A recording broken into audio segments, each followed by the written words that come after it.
अस्सलाम वालेकुम my YouTube family. मैं डॉक्टर उस्मा शफात। तो आज मैं फिर एक बार एक नए वीडियो के साथ आप लोगों के सामने हाजिर हूँ, जिसका मौजू है Quran versus science by doctor Mufti Yasir Nadeem. तो लास्ट तक वीडियो में बने रहें। तो फिर चलिए चलते हैं, दिन की बातें साथ में सीखते हैं। अस्सलामु अलैकुम। इस्लाम की सदा चैनल को सब्सक्राइब करें, वीडियो को शेयर करें और धार्मिक जानकारी हासिल करें। जी राजू भाई। हाँ, सभी को मेरी तरफ से नमस्ते, जितने भी चैट पे हैं आदाब जी। हाँ जी राजू भाई, मेरा आप सनातनी है ना? ये थोड़ा थोड़ा जोर से बोलिए। और आप सनातनी हैं? हाँ हाँ हाँ जी जी जी, फरमाइए सर। मेरा एक सवाल है जी। कि क्या कुरान और साइंस के बीच में कॉन्ट्रडिक्शन हो सकती है? ये सवाल आपका बुनियादी तौर पर गलत है, और वो इसलिए गलत है कि साइंस जो है वो किसी अल्टीमेट रिजल्ट का नाम नहीं है। साइंस तो मुस्तकिल चेंज हो रही है। ये ऐसा ही है, आप ये कहें कि भाई क्या मिट्टी और खाने के दरमियान, मिट्टी और बिरयानी के दरमियान कोई कॉन्ट्रडिक्शन है? भाई मिट्टी जो है वो खाने की चीज नहीं है, बिरयानी खाने की चीज है। दोनों वर्ल्ड ही अलग है। तो साइंस जो है वो ऑलवेज चेंजिंग और ऑलवेज प्रोग्रेसिंग, और कुरान के बारे में हम ये कहते हैं कि ये फाइनल वर्ड ऑफ गॉड है। तो ये मुमकिन है, इस बात की पॉसिबिलिटी है कि किसी साइंसी कोई डिस्कवरी हो या साइंस की कोई थ्योरी हो, वो कुरान की आयत से टकरा रही हो, तो डजंट मैटर। इससे ये साबित नहीं होता कि साइंस सही हो गई, कल को साइंस की थ्योरी बदल सकती है। तो जैसा कि मतलब कुरान में जैसे आप स्कॉलर हैं कुरान के, अच्छी तरह से आपको पता होगा, है ना? तो जैसे मैं जब मतलब एक वो था, मतलब जाकिर नायक वगैरह की मैंने वीडियो देखी थी जहाँ पे वो कुरान में बिग बैंग घुसा रहे थे, है ना? तो जब मैंने वो बिग बैंग पढ़ा और मैंने वो कुरान का वो आयत पढ़ा, तो मुझे कॉन्ट्रडिक्शन नजर आई। तो मतलब आप क्लियर कर सकते हैं? आप मानते हैं कि कुरान में वैसे होगा बिग बैंग? नहीं, मैं ये मानता हूं कि कुरान की जिस आयत का सूरह अंबिया का आप हवाला दे रहे हैं, या जाकिर नाइक साहब ने हवाला दिया है, दरअसल वो आयत क्रिएशन के बिगिनिंग को, कि कैसे क्रिएशन का आगाज हुआ है, उसकी इब्तदा हुई है, वो उसको बताती है। लेकिन अगर आप ये कहें कि एग्जैक्टली यही बिग बैंग है, I would disagree with that. ये कोई जरूरी नहीं है। हाँ, इतना जरूर है, ये मैं जरूर मानता हूं कि बहुत सी साइंटिफिक थ्योरीज ऐसी भी होंगी जो कुरान की किसी वर्स को कंफर्म करें।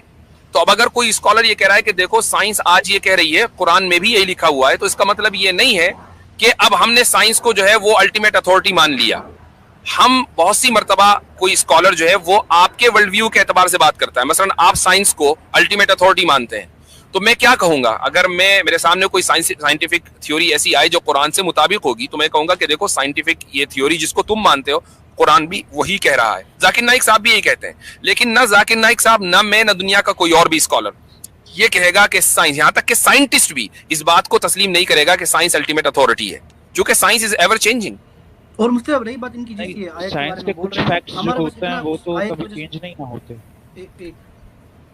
साइंस के जो कुछ फैक्ट्स होते हैं वो चेंज नहीं होते हैं। जैसे ऐसी चीजें कि जिसको ऐसी चीजें कि जिनको हम फैक्ट कहते हैं। देखें, सबसे पहली बात तो ये कि आपकी साइंस में ठीक कर दूं कि साइंस में आज फैक्ट का लफ्ज इस्तेमाल नहीं होता है। साइंस जो हाईएस्ट लेवल पर जाती है वो थ्योरी पर जाती है। थ्योरी से अब पहले होता था कि जी साइंटिफिक, पहले लॉ का लफ्ज इस्तेमाल होता था, फैक्ट का लफ्ज इस्तेमाल होता था, थ्योरी का लफ्ज इस्तेमाल होता था। आज की साइंस में न लॉ का लफ्ज इस्तेमाल होता है, न फैक्ट का लफ्ज इस्तेमाल होता है, सिर्फ थ्योरी का लफ्ज इस्तेमाल होता है। साइंस हाईएस्ट थ्योरी तक जा सकती है, ठीक है? तो आप ये ना कहें कि अगर कोई फैक्ट है, हाँ अगर कोई नेचुरल फैक्ट है, हम उसको साइंटिफिक फैक्ट नहीं कहेंगे, हम उसको नेचुरल फैक्ट कहेंगे। अगर कोई नेचुरल फैक्ट है कि जिसको हमने ऑब्जर्व कर लिया है और हमारी ऑब्जर्वेशन के वो मुताबिक है, तो अब वो कुरान से कॉन्ट्रडिक्ट नहीं करेगा।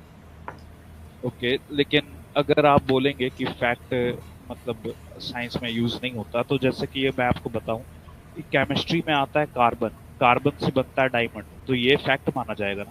कार्बन से क्या बनता है? दोबारा बोलें, जोर से बोलिए। डायमंड। हाँ, तो ये आती है फैक्ट के अंदर।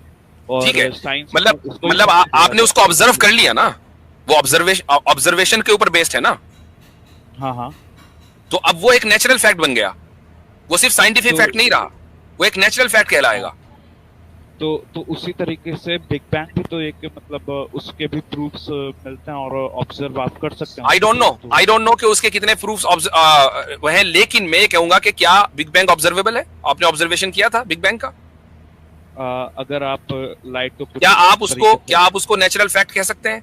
और क्या आप ये नहीं जानते कि दुनिया में ऐसी साइंटिफिक कम्युनिटी है जो बिग बैंग को डिस्प्रूव करने के ऊपर पूरी उन्होंने मेहनत की हुई है 1929 से, और कई मरतबा ये मेहनतें हुई हैं। 1929 ही में तो साबित हुआ ना बिग बैंग। और मुफ्ती साहब एक स्कूल ऑफ थॉट तो ये भी है ना कि यूनिवर्स एग्जिस्ट इनफिनाइटली, वो साइंटिस्ट में तो एक वो भी है। मैं वही कह रहा हूँ वो लोग जो यूनिवर्स को इन्फिनिट मान रहे हैं वो बिग बैंग को स्वॉलो नहीं कर पाते। तो वो सारी साइंटिफिक कम्युनिटी पूरी कोशिश में है कि किसी तरीके से बिग बैंग को झुटला दिया जाए। 1929 के बाद से सबकी आंखें खुल गई थी कि अच्छा यूनिवर्स का आगाज हुआ है। तो अब मुझे बताइए कि अगर बिग बैंग जो है वो एक फैक्ट पूरी साइंटिफिक कम्युनिटी के नजदीक हो चुका होता तो कोई भी साइंटिफिक कम्युनिटी में ये कोशिश ही ना करता। नहीं, मगर आप अगर ऐसे देखेंगे, लेकिन अभी भी बिग बैंग पूरी तरीके से डिस्प्रूव हुई नहीं। देखें हम ये मानते हैं, मैं राजू भाई मैं एक बात बता दूं, हमारा क्या अकीदा है। हमारा अकीदा है कि इस दुनिया का आगाज हुआ है, ये एक नेचुरल फैक्ट है। उसकी वजह यह है कि दुनिया में कोई भी चीज इन्फिनिट नहीं है, ठीक है। लिहाजा जिन चीजों से मिलकर ये दुनिया बनी है वो भी इन्फिनिट नहीं है। ये एक नेचुरल फैक्ट है, इसमें और कुरान में कोई कॉन्ट्रडिक्शन नहीं है। अब एक बिग बैंग एक खास प्रोसीजर का नाम है कि उस प्रोसेस से गुजरकर इस दुनिया का आगाज हुआ है। उस ताल्लुक से कुरान कुछ नहीं कहता, ना वो उसको प्रूव करता ना डिसप्रूव करता। अगर साइंस ये साबित कर दे कि नहीं जी ऐसा ही हुआ है, बहुत अच्छी बात है, और साइंस ये कह दे कि ऐसा नहीं हुआ है, कोई बात नहीं है। इसका कुरान से कोई लेना देना नहीं है। ओके, लेकिन अगर मैं उसी आयत को भी खोलूं, आप क्लियर कर दीजिएगा मुझे अगर मैं गलत हूं तो। जी उसी आयत जी हाँ, तो मैं अगर उसी आयत पे देखूं तो वहाँ पे बताया गया है कि एवरी लिविंग थिंग्स, मतलब जितने भी लिविंग थिंग्स है सबको अल्लाह ने पानी से बनाया है ना? तो ये दूसरा मसला हो गया, इसका ताल्लुक बिग बैंग से नहीं है भाई। नहीं, बिग बैंग से नहीं है, लेकिन आयत तो सेम है ना। नहीं, अब हमें बिग बैंग पे बात नहीं कर रहे, हो गई बात खत्म। सर देखिए, बात ऐसी है कि मैं एक आयत पे बात कर रहा हूँ, मैं एक आई नो, लेकिन आपने चूंकि बिग बैंग की बात की और बिग बैंग की बताया गई कॉन्ट्रडिक्शन हो सकता है, वो वाली बात क्लियर हो गई। अब हम दूसरे टॉपिक पे चल रहे हैं, वो बात खत्म हो गई। अब देखिए सर, आपने बोल दिया कि बिग बैंग नहीं भी हो सकता उस आयत में, तो फिर अब इसके ऊपर बात करने का कोई फायदा ही नहीं। तो आई मीन जो है वो है, वही बताऊंगा मैं आपको। मतलब मैं अपनी तरफ से तो नहीं घड़ के बताऊंगा ना। हाँ, तो उसमें कोई फायदा नहीं। लेकिन अब आप ये मान रहे हैं कि बिग बैंग वाली बात हो गई खत्म। अब हम नया टॉपिक शुरू कर रहे हैं कि एवरी लिविंग थिंग को खुदा ने पानी से बनाया है। जी, अब इसमें बोले। तो अगर इस पे मैं अभी साइंस के हिसाब से जाऊं तो यहाँ पे भी साइंस बोलती है कि लिविंग थिंग्स जो हैं वो पानी से नहीं बन सकते 100%। आपको उसके लिए मिनरल्स की भी जरूरत पड़ती है। तो यहाँ पे भी तो एक अलग चीज आ रही है। लेकिन पानी की जरूरत है या नहीं है? पानी की जरूरत है, लेकिन पानी से ही नहीं बनाया ना पूरा। नहीं, एक मिनट, पानी की भी जरूरत है और सिर्फ पानी ही की जरूरत है, दोनों में फर्क है ना। लेकिन पानी से ही बनाया है ना। और नहीं, ये नहीं है कि इस पानी से ही बनाया और किसी चीज से नहीं बनाया, ये उसमें कहीं नहीं। ये तो आपने अपना इजाफा कर दिया। खुदा ये कह रहा है कि पानी से बनाया, इसमें इस चीज का इंकार नहीं है कि दूसरे मिनरल से नहीं बनाया। ये आपने इजाफा किया।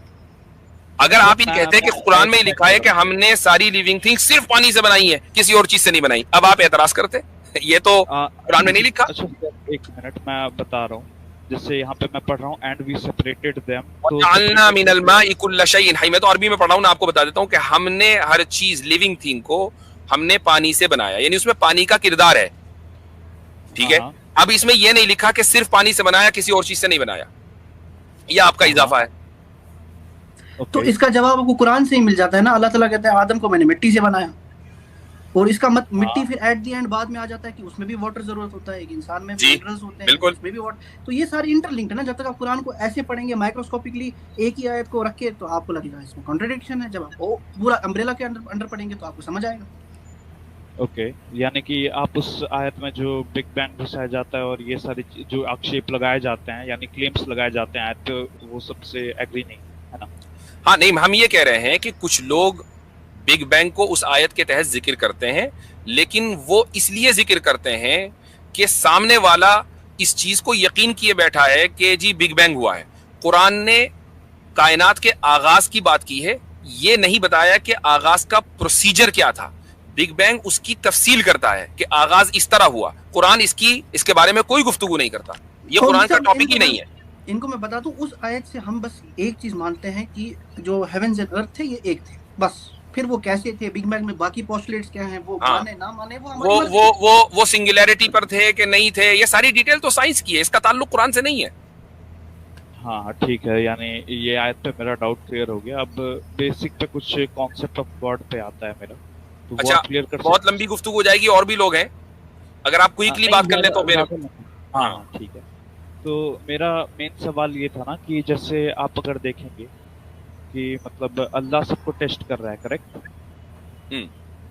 हाँ, तो अल्लाह अगर सबको टेस्ट कर रहा है तो फिर मतलब पार्शियलिटी क्यों कर रहा है अल्लाह? जैसे कि मान के चलिए एक बंदा जो है अमीर खानदान में पैदा हुआ, एक गरीब है, और एक इसका जवाब पिछली स्ट्रीम में हो गया शायद। इस पिछली जो गुफ्तगू हुई है राजू भाई, अभी लेजी एक आए थे उनसे, और इसी तरीके से उनसे पहले देसी न्यू आए थे, उनके बाद विष्णु प्रभाकर आए थे, उन सब से यही बात हुई है। अगर आपने उसको गौर से नहीं सुना तो मैं रिक्वेस्ट करूंगा कि आप स्ट्रीम के बाद उसको गौर से सुन लीजिए, आपके इस सवाल का जवाब वहां मिल जाएगा। अच्छा मुझसे इसी बात में एक बात कह दूं, ये जो शर्ला छोड़ी है ना, ये बात जो छोड़ी है, ये छोड़ी है उन्होंने।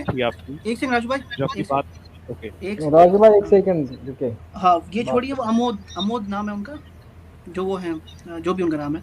तो इंशाल्लाह उनकी जो वो कुछ आज ज़्यादा जो है वो बातें करने लगे हैं इस्लाम के बारे में, तो इंशाल्लाह वो शायद आर्य समाजी है, तो इस्कॉन से सॉरी, तो उसकी भी थोड़ा मैं बैक एंड पे काम चल रहा है, तो इंशाल्लाह लोगों को मैं बता दूं ये थोड़ा सा एक बड़ा बिग बैंगर आने वाला है, बिग बैंग नहीं बिग बैंगर आने वाला है। ठीक है ठीक है। तो राजू भाई इस मौजू पर जो आपने सवाल किया है, गुफ्तगू हो चुकी है ऑलरेडी, तो फिर वो रिपीटेशन हो जाएगा। मैं समझता हूँ कि आप उसको देख लीजिए एक मरतबा, ठीक है? ठीक है, मैं अगले स्ट्रीम में आके बात कर लूँगा। चले, शुक्रिया बहुत बहुत।